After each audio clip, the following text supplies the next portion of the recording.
पाहून दुर्लक्ष करू नका। हा व्हिडिओ पाहून तुम्हाला आज आनंदाचा कॉल येईल।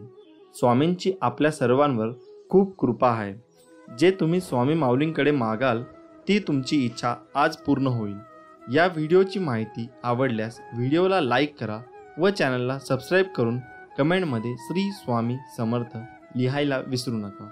स्वामी माऊली म्हणतात, आज जे तुमच्या जीवनात चमत्कार होतील ते पाहून तुम्ही आश्चर्यचकित व्हाल। भिवू नकोस, मी तुझ्या पाठीशी आहे। हा व्हिडिओ शेवटपर्यंत बघा, भाग्यवंत ठराल। श्री स्वामी समर्थ। परब्रह्म स्वामी महाराजांची सेवा कशी करावी? अक्कलकोट निवासी ब्रह्मांड नायक श्री स्वामी समर्थ महाराजांची सेवा लाखो भाविक करतात, परंतु अजूनही असंख्य भाविकांना स्वामीची सेवा कशी करावी किंवा स्वामींची पूजा कशी करावी याबद्दल माहिती नाही। तर काही जणांना स्वामी महाराजांच्या सेवेविषयी अनेक गैरसमज काही लोकांमुळे निर्माण झाले आहेत। या सर्वांचा विचार करून त्या दिवशी पुढील विवेचन आहे। स्वामींची पूजा ही आपल्या घरी स्वामींचे अधिष्ठान ठेवून करत असताना आपण स्वामी महाराजांच्या प्रतिमा मूर्तीची स्थापना करू शकतो। स्वामींची मूर्ती अथवा प्रतिमा यापैकी जी आपल्याला शक्य होईल त्यानुसार त्यांची स्थापना आपल्या घरी करावी। यात कुठलाही भेद नाही। बरेच लोक सांगतात की स्वामींची मूर्ती घरात ठेवू नये, कारण त्यावर रोज अभिषेक करावा लागतो, दर गुरुवारी षोडशोपचार पूजा करावी लागते, रोज नैवेद्य आरती करावी लागते, इत्यादी इत्यादी। पण हा केवळ गैरसमज आहे, बाकी काही नाही। स्वामी महाराज हे भक्तवत्सल आणि भक्ताभिमानी आहेत। आपल्या भक्तांनी केलेली तोडकी मोडकी पूजाही ते अतिप्रेमाने स्वीकारतात। गजेंद्रांनी आर्ततेने अर्पण केलेल्या केवळ एका कमलपुष्पाने धावून येणारा आणि कोट्यावधी भक्तांचे केवळ नामस्मराने कल्याण करणारा पूर्ण परब्रह्म अपुऱ्या पूजेअभावी आपल्यावर रागवेल, ही भावना चुकीची आहे। तेव्हा स्वामी महाराज रागावतील ही भीती स्वामी भक्तांनी मनातून काढून टाकावी। जशी जमेल तशी स्वामी पूजा, भक्ती व सेवा करावी। दुसरी बाब म्हणजे स्वामींची प्रतिमा घरी ठेवावी, तर ती कशी व कोणती ठेवावी? कारण स्वामींच्या मूर्तीपेक्षाही थोडेसे जास्तच गैरसमज स्वामींच्या प्रतिमेबद्दल निर्माण झाले आहेत। तेव्हा आपण आता ते गैरसमज व त्यांची सत्यता तपासून पाहू। अनंतकोटी ब्रह्मांड नायक राजाधिराज योगीराज अक्कलकोट निवासी परब्रह्म भगवान श्री स्वामी समर्थ महाराज यांच्या पूजेच्या प्रतिमेच्या बाबतीत असलेले काही निरर्थक गैरसमज व त्यावर खुलासा। 1. स्वामींची प्रतिमा फक्त राजयोगात असणारी पाहिजे, हातात ब्रह्मांड असलेली नको। स्वामींची वटवृक्षाखाली बसलेली प्रतिमा नको। स्वामींची मागे गाय उभी असलेली प्रतिमा नको। स्वामी महाराज उभे असलेली प्रतिमा नको। कारण काय तर वरील प्रतिमा या संन्यासी लोकांच्या पूजेसाठी असतात। सांसारिक अथवा प्रापंचिक लोकांनी यांचे पूजन करू नये। हे सर्व गैरसमज योग्य आणि सत्य आहेत का? तर मुळीच नाही। वरील सर्व गैरसमज हे धादांत खोटे व निरर्थक आहेत। कारण ज्या स्वामींना आपण ब्रह्मांड नायक म्हणतो त्यांचा ब्रह्मांड नायक स्वरूपातील हातात ब्रह्मांड घेतलेला फोटो ठेवायला नाही, म्हणजे त्याच परब्रह्म स्वरूप व ब्रह्मांड नायकत्वाचं अवमान्य करण्यासारखं आहे। तसेच जे स्वामी अक्कलकोटामध्ये आहे, 22 वर्ष फक्त आणि फक्त वटवृक्षाखालीच बसले, त्यांचा त्या स्वरूपातील फोटो ठेवायला मज्जाव करणे। आपल्या धर्मात जिला गोमाता मानले जाते तिची पूजा सर्वत्र मांगल्य निर्माण करते असे म्हणतात। जिच्या 33 कोटी देवता विराजमान आहेत अशी श्रद्धा आहे। जिचे मूत्र आणि विष्ठा ही पवित्र मानले जाते, किंबहुना त्याशिवाय कुठलेही मंगल कार्य संपन्न होत नाही। सर्वात महत्त्वपूर्ण म्हणजे स्वामींनी अक्कलकोटमधील आपल्या वास्तव्य काळात ज्या भागीरथी गाईला क्षणभरही अंतरून दिले नाही, तिच्या मृत्यूनंतर तिची एखाद्या तपस्वी योग्याप्रमाणे उत्सव करून समाधी बांधली, तिच्याच सोबत स्वामींचा फोटो ठेवायला मनाई करणे। जे परब्रह्म आहेत, भक्तवत्सल्य भक्ताभिमानी आहेत आणि भक्तांच्या पाठी सदैव उभे आहेत, त्यांचाच उभा असलेला फोटो पूजन करू नये असे म्हणणे किंवा वरील सर्व प्रकारच्या प्रतिमांचे पूजन करू नये असे म्हणणे हा स्वामींचा परब्रह्मतत्वाचा घोर अपमान आणि अक्षम्य अपराध आहे। हा अपराध कोट्यावधी ब्रह्महत्यापेक्षाही मोठा आहे। स्वामींच्या लीला काळात श्री बाळाप्पा महाराजांपासून ते श्री आनंदनाथ महाराजांपर्यंत सर्व स्वामी भक्त वटवृक्षाखालील हातात ब्रह्मांड घेतलेलाच फोटो पूजत असतात, ज्यापैकी संन्यासी कमी आणि सांसारिक जास्त आहेत. पण त्याच कधीच काही अहित झालं नाही. तर मग त्यांचे कल्याण करून त्यांना स्वस्वरूपात सामावून घेणारे स्वामी अशा प्रतिमाचे पूजन आमचे काही अहित करतील, असा विचार मनात आणणेही सुद्धा स्वामींचे घोर प्रतारणा ठरेल. असो, तेव्हा अशा गैरसमजांना बळी न पडता स्वामी भक्तांनी या बाबीकडे दुर्लक्ष करून जशी जमेल तशी स्वामींची यथेच्छ सेवा करून आपले कल्याण करून घ्यावे, ही नम्र विनंती. आणि हो, त्यासोबत हे देखील आहे का, त्रुटीचे अनेक चमत्कारिक उपाय ज्योतिषशास्त्रात सांगण्यात आले आहेत. हे उपाय केल्यास सर्व प्रकारच्या आर्थिक समस्यांवर मात करण्यास मदत होते. एवढेच नाही तर आरोग्याशी संबंधित समस्यांचे निदान करण्यातही त्रुटी गुणकारी आहे. घरातील वास्तुदोष, कर्जमुक्ती, धनलाभ आणि घरात असलेली नकारात्मक ऊर्जा दूर होण्यास मदत होते. ज्योतिषशास्त्रानुसार त्रुटीने केलेले अनेक उपाय फायदेशीर ठरतात. 1. ज्योतिषशास्त्रानुसार तुरटीचा तुकडा तिजोरीत ठेवून तुरटीच्या पाण्याने आंघोळ केल्याने आर्थिक स्थिती मजबूत होते. याशिवाय तुरटी काळ्या कपड्यात बांधून घराच्या किंवा दुकानाच्या मुख्य प्रवेशद्वारावर लटकावे. येथे केल्याने घरात आणि दुकानात नकारात्मकता राहत नाही, तसेच व्यवसायात प्रगती होईल. कर्जमुक्तीसाठी सुपारीच्या पानांवर तुरटी आणि सिंदूर लावा आणि पानाला धाग्याने बांधा. त्यानंतर बुधवारी सकाळी पिंपळाच्या झाडाच्या मुळाशी बांधावे. असे केल्याने लवकरच कर्जमुक्ती होईल. हा उपाय सलग 3 बुधवार करा. 3. असे मानले जाते की तुरटी नकारात्मक ऊर्जा दूर करण्यास मदत करते. घरातील बाथरूममध्ये एका भांड्यात तुरटी ठेवा आणि बाथरूममध्ये अशा ठिकाणी ठेवा जिथे कोणी पाहू शकणार नाही. असे केल्याने घरातील नकारात्मक ऊर्जा दूर होते. 4. घरातील वास्तुदोष दूर करण्यासाठी प्रत्येक खोलीत तुरटीचा तुकडा ठेवा. असे केल्याने घरातील वास्तुदोषांचा परिणाम व्यक्तीच्या जीवनावर होत नाही आणि घरातील वास्तुदोष दूर होतात. 5. वाईट दृष्ट लागल्याचा दोष दूर होतो. तुरटीचा वापर दृष्ट काढण्यासाठी केला जातो असेही म्हणतात. यासाठी तुरटीचा तुकडा ज्या व्यक्ती दृष्ट काढायची आहे त्याच्यावर 7 वेळा फिरवा आणि नंतर तो जाळून टाका. तुरटी जाळल्याने वाईट नजरेचा प्रभाव पूर्णपणे नष्ट होतो असेही म्हणतात. 6. भीतीदायक स्वप्नांपासून वाचण्यासाठी रात्री भयानक स्वप्ने टाळण्यासाठी तुरटी काळ्या कपड्यात बांधून उशाखाली ठेवा. असे केल्याने भीतीदायक स्वप्ने येणार नाही. हे मंगळवार किंवा रविवारी डोक्याखाली ठेवावे. 7. घरात सतत भांडण होत असल्याचा पाण्याने एक भांडे भरा आणि आपल्या पलंगाखाली ठेवा आणि रात्री त्यात तुरटी टाकावी. दुसऱ्या दिवशी हे पाणी पिंपळाच्या झाडात टाकावे. असे केल्याने घरातील सदस्यांचे संबंध सुधारतील आणि शांतता राहील. असे प्रकार तुम्ही करून बघा, तुम्हाला नक्कीच यात यश मिळेल. श्री स्वामी समर्थ. जय जय स्वामी समर्थ. व्हिडिओ आवडल्यास आमच्या चॅनलला सबस्क्राईब नक्की करा. प्रत्येकाचे घर हे त्याच्या मनासारखे असायला हवे असे वाटते. प्रत्येकाला वाटते आपल्या घरात सुख, शांती, समृद्धी, सन्मानाने जगायला हवे. आपल्या घरात ऐश्वर्य प्राप्त होऊन आपले घर मस्त सुख समाधानाने हसून विनोदी असायला हवे.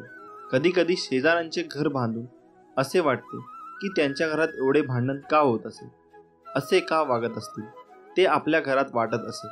आणि तसेच जर आपल्या घरात झाले त्यावेळी आपल्याला खूप चिडचिड होते. घरात सारखी भांडणे होतात.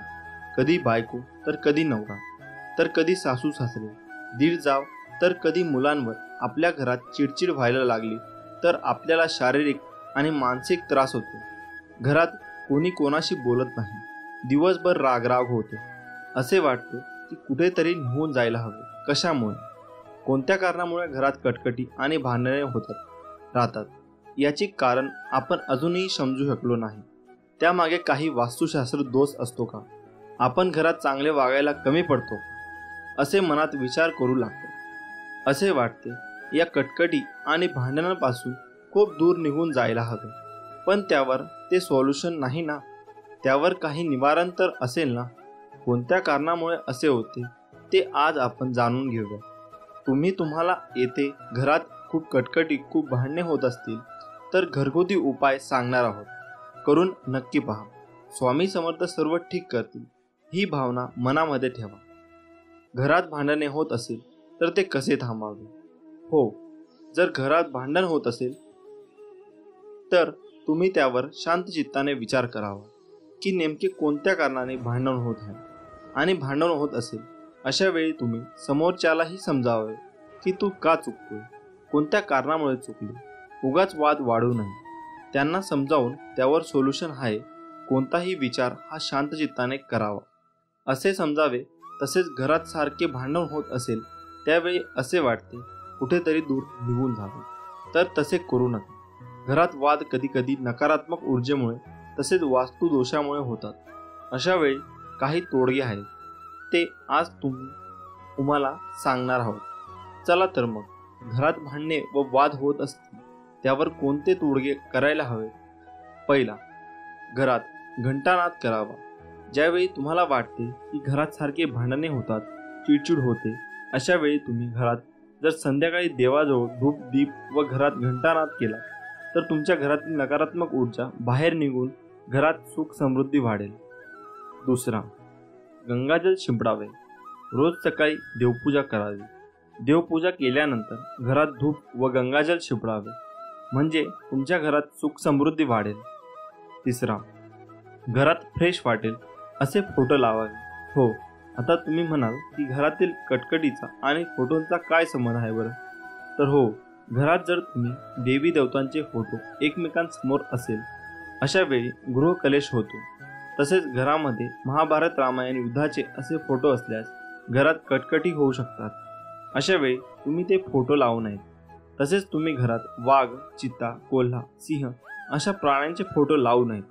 तसेच तुम्ही घरात निसर्गाचे, फुलांचे असे मन फ्रेश करणारे फोटो लावावे. बेडरूममध्ये राधाकृष्णाचा फोटो लावावे. राधाकृष्णाची जोडी तर आपल्याला माहीतच आहे, ते अतिशय गोड आणि सुख स्वभावी होते. जर तुमच्या घरात पती पत्नीमध्ये सारखे वाद होत असतील अशा वेळी जर तुमच्या बेडरूममध्ये मी राधाकृष्णांचा फोटो लावला तर तुम्हाला सुख समाधानकारक व नवरा बायकोमध्ये प्रेम वाढून वैवाहिक जीवनात भांडणे व कटकटी नष्ट होतील. घरात नटराजाच्या मूर्ती नसावी. अनेक जणांच्या घरात नटराजाची मूर्ती असते. नटराजाची मूर्ती म्हणजे शिवचा अवतार असतो. जसा शिव तांडव करतो तसेच घरात तांडव होतात, भांडणे होतात, कटकटी होतात. अशा वेळी तुम्ही घरात नटराजची मूर्ती नसावे. चौथा, बाथरूम किंवा टॉयलेटमधल्या खिडकीत वाटीमध्ये मिठाचे खडे ठेवावे. त्याने तुमच्या घरातील नकारात्मक ऊर्जा ही बाहेर येण्यास मदत मिळेल. हे मिठाचे खडे तुम्ही दर महिन्याला अमावस्या किंवा पौर्णिमेला बदलू शकता. त्याने तुमच्या घरातील कटकटी दूर होण्यास मदत मिळेल. पाचवे, सकाळ संध्याकाळ भक्तिगीते लावावी. जर तुम्ही सकाळी उठल्यावर तुमच्या घरात भक्तिगीते व संध्याकाळी भक्तिगीते लावली तर तुमच्या झोपेतून उठल्यावर जे अशुद्ध विचार असतात ते बाहेर निघतात. तुमच्या मनात फ्रेश वातावरण निर्माण होते आणि घरात कटकटी, भांडणे होत नाही. तुमचे मन हे भक्तिगीतांवर राहते. सहावा, कापूर जाळावा. तुम्ही घरात संध्याकाळी व सकाळी कापूरदानीमध्ये कापूर जाळला तर तुमच्या घरात फ्रेश वातावरण राहील. तुमच्या घरात वास्तुदोष यामुळे जी नकारात्मक ऊर्जा असते ती बाहेर निघण्यास मदत मिळते व घरात सुख शांती समाधान राहते. तसेच आठवड्यातून एकदा गार्डनमध्ये किंवा मंदिरात किंवा बाहेर फिरायला जावे. जर बाहेर फिरायला जायला जमत नसेल तर संध्याकाळी रात्रीच्या वेळी तुम्ही 7 पावले फिरायला जावे. त्यामुळे घरातील लोकांचे मन हे चांगले होतात आणि भांडण व वाद होत नाही. तसेच घरात सगळ्यांनी मेडिटेशन करायला हवे, योग करायला हवे, म्हणजे हळूहळू तुमच्या मनातील चिडचिड ही कमी होत जाते. तसेच सगळ्यांनी सकाळी उठून ओमचा उच्चार करायला हवा. ओमचा उच्चार केल्यामुळे तुमच्या मनातील सगळी नकारात्मक ऊर्जा बाहेर पडते व ती बाहेर निघायला मदत होते. मित्रांनो, हे उपाय तुम्ही नक्कीच करून पहा, तुम्हाला खूप फरक जाणवेल. श्री स्वामी समर्थ. मित्रांनो, जीवनात शांती कोणाला नको असते. काही नोकरीमुळे, काही पैशाअभावी नाराज असतात. तुमच्या परिश्रमात कोणतीही कमतरता असू शकत नाही. मात्र काहीतरी वेगळेच अडथळा निर्माण होत असतील तर त्यांच्यावर काही उपाय करून तुम्ही सर्व समस्यांपासून मुक्त होऊ शकता. किचन हे फक्त स्वयंपाक करण्याची जागा नाही, तर तिथे अशा अनेक गोष्टी आहेत ज्यामुळे तुम्हाला आरोग्य तर मिळतेच, पण वास्तू आणि ज्योतिषशास्त्रातही त्यांचे विशेष महत्त्व आहे. लवंग ही यापैकी एक गोष्ट आहे. पूजेपासून मसाला म्हणूनही त्याचा वापर केला जातो. लवंग संदर्भात ज्योतिषशास्त्रात काही सोपे उपाय सांगण्यात आले आहेत, ज्यांचा उपयोग करून तुम्ही तुमची हॉबीज किंवा इतर समस्या दूर करू शकता. ह्या उपायांमुळे घरात सुख समृद्धीही येते. लवंगासह कापूर जाळणे देखील खूप शुभ मानले जाते. दोन्ही एकत्र जाळल्याने घरात सुख शांती येते. नकारात्मक ऊर्जा तुमच्या घराचा पत्ताही विसरते. आता जाणून घ्या कापूर आणि लवंगाचे सोपे उपाय. 1. विरोधकांना अशा प्रकारे मात द्या. जर शत्रूंनी तुमचे जीवन हराम केले असेल तर मंगळवारी बजरंग बाण म्हणा. यानंतर 5 लवंगा कापूर जाळून हनुमंतांची पूजा करा. उरलेल्या राखेने कपाळावर तिलक लावावा. असे केल्याने शत्रू आपोआपच बाजूला होईल असा विश्वास आहे. 2. आर्थिक लाभ होईल. रात्री झोपण्यापूर्वी चांदीची वाटी घ्या. त्यात कापूर आणि लवंग एकत्र जाळून टाका. असे मानले जाते की यामुळे घरात पैशाची कमतरता नसते आणि तुम्हाला अचानक आर्थिक लाभ मिळू लागतो. दुसरा उपाय म्हणजे लाड कापड्यात 5 लवंगा आणि 5 कवड्या बांधा. धनाची देवी लक्ष्मीच्या पायावर ठेवा आणि घराच्या तिजोरीत ठेवा. यामुळे घरामध्ये समृद्धी राहते. 3. घरात सुख शांती नांदेल. रोज घरामध्ये कापूर जाळून त्याचा धूर संपूर्ण घरात करावा. यामुळे घरगुती कलह दूर होऊ शकतो. त्याचबरोबर कुटुंबातील समस्यामध्येही प्रेम टिकून राहते. आजारपण घरचा रस्ता विसरतात. घराच्या शांतीसाठी हा उपाय खूप प्रभावी मानला जातो. 4. नकारात्मक ऊर्जा दूर करा. एका वाडगा घ्या. त्यात 5 लवंगा, हिरवी वेलची आणि कापूर जाळून पूजा स्नानासह घरभर दाखवा. त्यामुळे सर्व नकारात्मकता दूर होते. यासोबतच हवेतील विषाणूही नष्ट होतात आणि आजार होण्याची शक्यताही कमी होते. हे काम आठवड्यातून किमान 2दा करा. श्री स्वामी समर्थ. झालेली सेवा स्वामीचरणी अर्पण करून आजचा व्हिडिओ इथेच थांबवतो. पुन्हा भेटूया एका नवीन व्हिडिओमध्ये. श्री स्वामी समर्थ. जय जय स्वामी समर्थ. धन्यवाद. श्री स्वामी समर्थ. उधळा गुलाल वाजवारे नगारे. त्रैलोक्याचे स्वामी आज धरतीवर आले. अनुसुयेचा तूच दत्त, सुमतीचा तूच श्रीपाद, अंबा भवानीचा तूच नरहरी, आम्हा कैवाऱ्यांचा तूच स्वामी. अशक्य ही करतील हे सारे करीतो शक्य. एक क्षणात भिवू नकोस, मी तुझ्या पाठीशी आहे, असे सदा सांगे आम्हास. नमस्कार मित्रांनो. सर्वप्रथम तुम्हाला सर्वांना श्री स्वामी समर्थ. आज आपण या व्हिडिओच्या माध्यमातून स्वामींच्या प्रकट दिनाविषयी खरी हकीकत जाणून घेणार आहोत. चला तर मित्रांनो, जाणून घेऊया स्वामी समर्थ महाराज कधी आले, कुठून आले, ते कोण होते याबद्दल कोणालाच काही माहीत नाही. पण स्वामीसूत नावाचे त्यांचे एक अतिशय महान भक्त होऊन गेले. त्यांना स्वामी समर्थ आपला मुलगा मानायचे. तर त्यांच्या अनुभवावरून आपल्याला समजेल की स्वामी कसे प्रकटले. तर स्वामींच्या प्रकटण्याची हकीकत अशी, शेकडो वर्षापूर्वी एका पंजाब प्रांतात हस्तिनापूर पासून 12 कोस जवळपास 24 किलोमीटर अंतरावर छेलीखेडा नावाचा गाव होता. त्या ठिकाणी विजयसिंग नावाचा एक लहान मुलगा आपल्या भाऊ आणि भावजायाबरोबर राहायचा. तो मुलगा कोणाही बरोबर मिसळायचा नाही. तर तिथून थोड्याशा अंतरावर असणाऱ्या साधारण पडक्या अशा जागेत एक खूप मोठा वटवृक्ष होता. त्यात एक छोटीशी दिवळी होती आणि त्यात एक छोटीशी गणपतीची मूर्ती होती. तर तो विजयसिंग खूप खिशात गोट्या भरून तिथे जायचा आणि त्या गणपती बरोबर खेळायचा. पण तो मुलगा गणपतीला आपला मित्र मानून त्याचाही डाव स्वतःवरच घेऊन खेळायचा. असेच एक दिवस जात होते आणि त्या परमात्म्याला आपल्या आविष्कार दाखवण्याची गरज वाटू लागली आणि त्याने विजयसिंगला कारण बनवून आपला आविष्कार दाखवला. तर तो दिवस होता चित्रशुद्ध तृतीया आणि विजयसिंग रोजच्या आपल्या पद्धतीने याही दिवशी तिथे गेला गणपती बरोबर. पण आज अचानक त्याच्या मनात आले की रोज आपण खेळतो आणि आज याने पण खेळायचे आणि सर्व गोट्या त्या मूर्तीच्या समोर टाकल्या व ते बोलले, बाप्पा रोज मीच तुझा डाव खेळतो पण तू आज नाही, आज तूच खेळायचं. बस इतकेच त्याच्या तोंडातून शब्द निघतच धरणी कंपत होऊ लागली. सर्वत्र ढग जमून अंधार होऊ लागला. वारे वेगाने वाहू लागले आणि कोणालाच काही कळेना की काय होते. पण काय करणार, ती अद्भुत शक्ती आज प्रकटणार होती. आणि तिच्याच आगमनाने ही सूचना होती. आणि ज्या ठिकाणी गणेश मूर्ती होती त्या ठिकाणी धरणी दुभंगून एक 8 वर्षाची अतिशय तेजस्वी एक बालमूर्ती पकडली. आणि ते दुसरे तिसरे कोणीही नसून प्रत्यक्ष परब्रह्म श्री स्वामी समर्थ महाराज. आणि तो विजयसिंग गोट्या खेळताना तेव्हा स्वामींकडून हरला आणि बालरूप स्वामींनी त्याला गोट्या उधार दिल्या आणि परत भेटण्याचे वचन देऊन तेथून ते गुप्त झाले. आता शंका ही उपस्थित होईल की ही गोष्ट कशी काय कळाली, पण या गोष्टीचा उलगडा आज झाला. कोकणातील हरिभाऊ स्वामीसूत हे अक्कलकोटला आले होते आपल्या ऐहिक इच्छापूर्तीसाठी. तेव्हा ते तिथे काही दिवस वास्तव्याला होते आणि एक दिवस स्वामींना त्यांना जवळ बोलावले, मांडीवर घेतले, सांगितले की आजपासून तू माझा सूत झालास.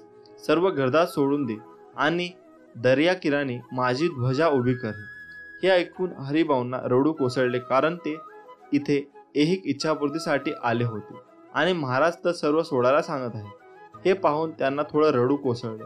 तेव्हा स्वामी त्यांना म्हणाले की रडतोयस काय, माझे पोट बघ किती मोठे आहे, त्यावर हात फिरून बघ. ज्यावेळी हरिभाऊंनी तसे केले त्यांना ज्ञान लागले आणि त्यामध्ये त्यांना आपले सगळे जन्म आठवू लागले. आणि त्यातील त्यांना एक आपलाच जन्म आठवला, विजयसिंग, म्हणजे दुसरं तिसरं कोणी नाही तर तो स्वामी सुतांचाच पूर्ण अवतार होता. आणि त्यावर या सर्व गोष्टीचा उलगडा झाला आणि या गोष्टीला स्वतः स्वामींनी मान्यता दिली. आणि ती पुढील प्रमाणे, स्वामी प्रकट दिनाचा उत्सव स्वामीसूत महाराजांनी सुरू केला आहे. ज्यावेळी स्वामीसूत महाराज हा उत्सव अक्कलकोटमध्ये करत होते तेव्हा भुजंगासारख्या भक्तांनी स्वामींना प्रश्न विचारला, स्वामीसूत हे काय करत आहे. तेव्हा स्वामींचे उत्तर असे होते, माझं बळ मी सदेह प्रकटलेल्या दिवसाचा उत्सव करत आहे. नाना रेखी नावाचे अहमदनगर येथे स्वामी भक्त होते. ते स्वामीसुतांच्या सांगण्यावरून अक्कलकोटला आले होते. तर ते पिंगला ज्योतिष विद्येत पारंगत होते. स्वामींनी त्यांना आज आज्ञा केली की माझी कुंडली बनव. तेव्हा त्यांना खूप आनंद झाला आणि त्यांना लगेचच कुंडली बनवण्याचं काम सुरू केलं आणि काही दिवसातच कुंडली बनली. आणि त्यातील स्वामी प्रकटण्याचा मजकूर वरप्रमाणे होता. तर तेही कुंडली घेऊन स्वामीपाशी आले. तेव्हा तिथे भजनाचा कार्यक्रम सुरू होता. तेव्हा स्वामींनी ती कुंडली भक्ताला सांगून माळ्यावर टाकायला सांगितली. आणि ज्यावेळी कार्यक्रम संपला आणि परत स्वामींनी कुंडली आणण्याची आज्ञा केली तेव्हा त्या कुंडलीवर हळद कुंकू अक्षता तुळस फूल वगैरे वाहून ते सर्व देवतांनी त्या कुंडलीची पूजा केली होती. आणि कुंडली पाहून स्वामींनी खूप खुश आणि नानांचा उजवा हात हातात घेऊन त्यांनी आपला हात हातात त्यांच्या ठेवला आणि त्यांच्या हातावर विष्णुपद उमटले. स्वामींचे याचाच अर्थ स्वामींनी वरील कुंडलीला म्हणजे प्रत्यक्षरित्या स्वामी सुतांनी मांडलेल्या स्वामींच्या प्रकटण्यालाच मान्यता दिली आणि त्यांचा प्रसाद म्हणून नाना रेखींच्या हातावर विष्णुपद उमटले. आणि आजही स्वामींची कुंडली स्वामींच्या अहमदनगरच्या मठात आहे. स्वामी समर्थ महाराज कार्दाली वनात योग्यांच्या मार्गदर्शन करायला येण्यापूर्वी ते जगात वेगवेगळ्या ठिकाणी स्वतःचे खरे नाव ओळख लपवून चंचल भारती, दिगंबर बुवा अशा नावाने सुद्धा कार्यरत होते. स्वामी समर्थ प्रकट दिन आपल्या सर्वांसाठी खूप मोठी महापर्वणी आहे आणि आपल्या सर्वांच्या पुण्याईने आपल्याला ही माहिती प्राप्त झाली. श्री स्वामी समर्थ. जय जय स्वामी समर्थ. स्वामी समर्थ म्हणतात, मी सगळीकडे आहे, मी कणाकणात व्यापून आहे, मीच पावन आहे, मीच आहे जल, गगनही मीच आहे, अक्कलकोटातही मीच आहे, दोन्ही ध्रुवांवर कैलास पर्वतावर मीच आहे. मी कुठेही गेलेलो नाही आणि जाणारही नाही. मी सदैव तुमच्या पाठीशी आहे. नको हो निराश, हरू नको. तुझा आत्मविश्वास, मी आहे तुझ्या जवळपास. झाकून तुझे नयन, कर चिंतन, बघ मी आहे तुझा जवळ. आत्मविश्वास हा सूर्यासारखा असतो. जितकी तुम्ही मेहनत कराल तितकाच तो अधिक चमक. म्हणून माझ्या बाळा, विश्वास हा स्वतःवर ठेव तर ताकद बनेल आणि दुसऱ्यांवर ठेवला तर कमजोरी. आवड आणि आत्मविश्वास असेल तर कोणतीही गोष्ट अवघड नाही. तू जिथे आहेस त्या पलीकडे जाण्याचा प्रयत्न कर. प्रयत्न कधीही अयशस्वी होत नाही. स्वामी म्हणतात, तुम्ही कोण आहात आणि तुम्हाला कोण व्हायचे यातलं अंतर कळलं तर तुम्ही काय करता ते कळतं. कोणीही तुमच्यासोबत नसेल तर घाबरून जाऊ नका, कारण उंच उडणारे गरुड हे कमीच असतात आणि ज्यांच्यासोबत कोणी नसतो त्यांच्यासोबत स्वामी नेहमी असतात हे विसरू नकोस. कष्ट इतक्या शांततेत करा की यश हमखास धिंगाणा घालेल. आयुष्यात अपयशी झाला असशील तर विश्वास ठेव, सर्वात मोठे यश हे सर्वात मोठ्या अपयशानंतरच मिळते. संकट टाळणं हे माणसाच्या हातात नसतं, पण त्या संकटांचा सामना करणे नक्कीच असते. म्हणून तू संकटांना सामोरे जा, घाबरू नको. स्वामी बळ आहे पाठीशी. अशक्य हा शब्द आपल्या शब्दकोशातून काढून टाक. इच्छाशक्ती चांगली असेल तर मदत तुमच्याकडे चालून येते. दुःखाची चव घेण्यापेक्षा ते पचवण्यात अधिक गोडी आहे. म्हणून दुःख चलवत राहण्यापेक्षा ते स्वीकारायला शिका. तुम्ही खचून जाणाऱ्यातले नाही, त्यामुळे आहे त्याला सामोरे जा आणि जिंका. पुढचा दिवस तुमचाच आहे, यश नक्की मिळेल. मनात आत्मविश्वास असेल तर तुम्ही काहीही करू शकता. मग तुम्हाला कशाचीही भीती वाटणार नाही. मी काहीतरी चांगलं करेन हा विश्वास आणि मी काहीतरी चांगलं करेनच हा झाला आत्मविश्वास. घाबरण्यासारखा वाईट कोणताही व्हायरस नाही आणि त्याला सामोरे जाण्यासारखे कोणतेही चांगले वॅक्सिन नाही.